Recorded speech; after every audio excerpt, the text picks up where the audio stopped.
U.S. President Joe Biden was expected to bring up China in a trade meeting with EU Commission President Ursula von der Leyen earlier today. However, an analyst warned the U.S. and the bloc likely don't see eye to eye on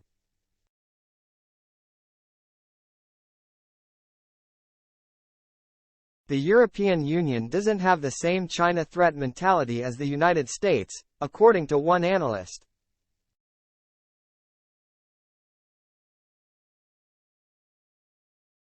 As the bloc's leader Ursula von der Leyen met with U.S. President Joe Biden, many observers believed that the U.S. would push the issue, but a joint statement released by the leaders following the meeting only named China once.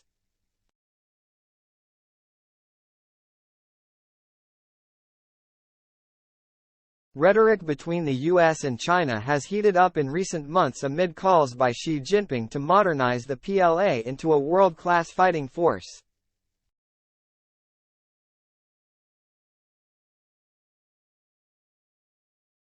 China's new foreign minister warned Washington of conflict if the U.S. continued on its current course.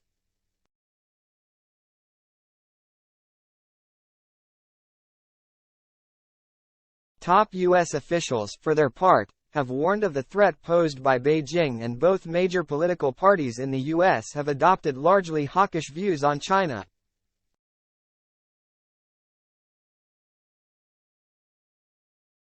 However, China is the EU's largest trading partner, meaning it may not share all of these concerns.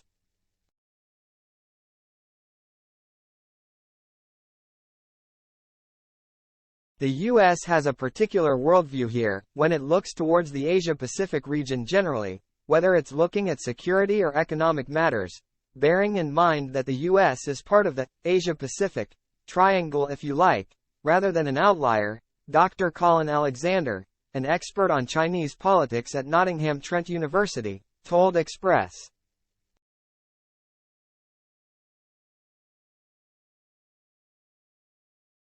Co.uk, he noted U.S. concern over Taiwan. The island has effectively been independent for the better part of a century, however, Beijing sees it as a breakaway province and looks towards eventual reunification.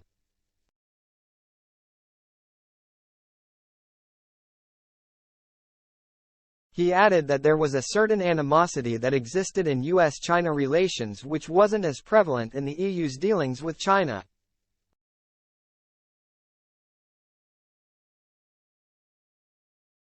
Dr. Alexander said, "There's a considerable Taiwan lobby in Washington, D.C. which gets a decent amount of traction, but the EU doesn't really have that same concern or that same dynamic in its talks."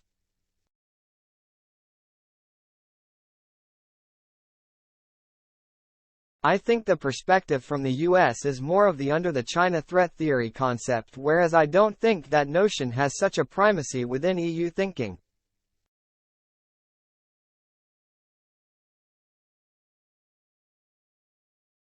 However, the EU and US find common ground on economic issues, namely access to markets and resources in China.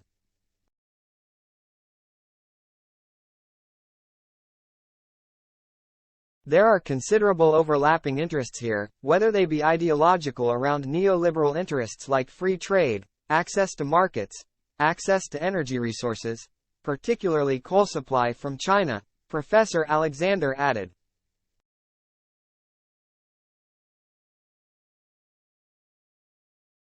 In a joint statement released following the meeting, China was only mentioned once.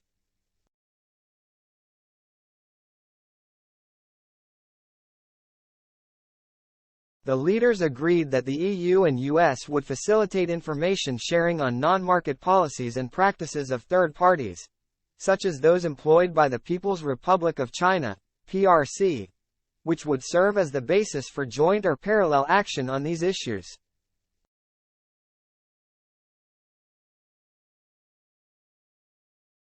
China is the EU's biggest trading partner, while the US comes second. In addition, the EU imports a huge number of goods from China while the US is a larger export market for the bloc.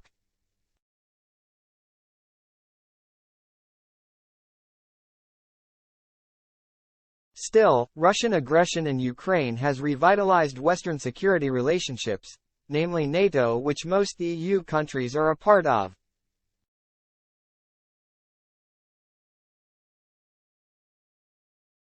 In addition, as the EU seeks to wean itself off natural gas and oil from Putin's Russia, it has turned, in part, to the US to help make up the deficit.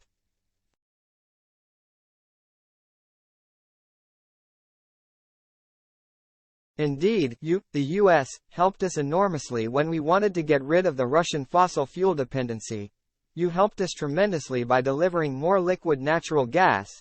You helped us through the energy crisis.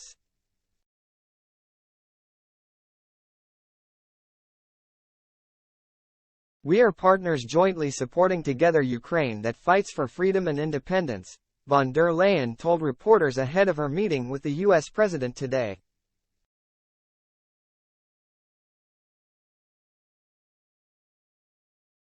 The leaders met to discuss Biden's Inflation Reduction Act, although other issues would almost certainly be brought up.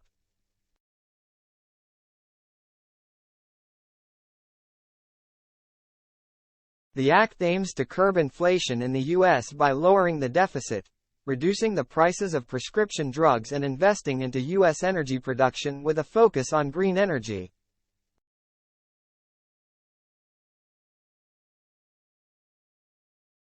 Despite the name of the bill, the Congressional Budget Office estimated that it would not have a statistical impact on inflation.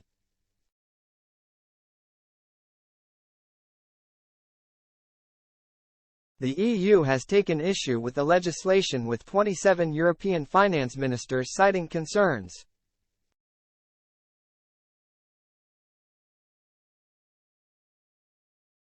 They pointed to parts of the legislation which they believe may breach World Trade Organization rules and took issue with incentives to buy electric cars assembled in North America as opposed to Europe and other parts of the world.